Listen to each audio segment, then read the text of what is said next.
Nkwaniza nnyo mu kanyomero kano we tukutuusizaako embeera y'obudde nga tukolaganira wamu ne UBC TV omwanjuzi nze Lubega Micheal. Enkuba ekyagenda mu maaso n'okutonya mu bitundu by'eggwanga ebiwerako era we ziweredde essaawa 3 ez'enkya ya leero. Gulu yabadde wezeza milimitaazi 3.2, Buduuda milimitaazi 6.9, Kampala milimitaazi 4.2.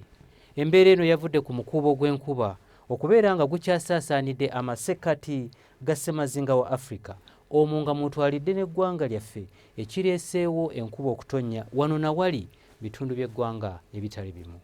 Enkya ku makya tusuubirayo enkuba okutonnya mu bitundu ebyo ebyetoolodde ennyanja Nalubaale okwosa ne mu kitundu ekyo eky'Ekabaale. Ebitundu by'eggwanga ebisigaddewo ebirala tusuubira obudde okubeera obw'ekiddedde oba obw'ekikome mu bitundu ebyo.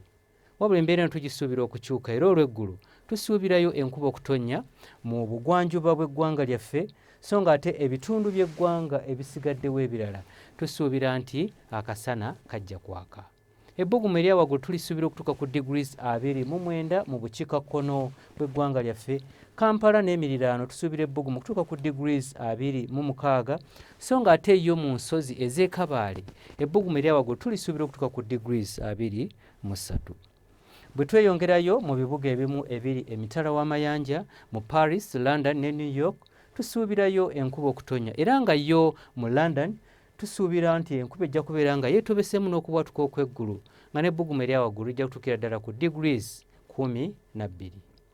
Ebyo bye tusobodde okukujjira mu kitongole ky'eggwanga ekivunaanyizibwa ku mbeera y'obudde nga tukolaganira wamu ne UBC TV. Nze Lubega Micheal.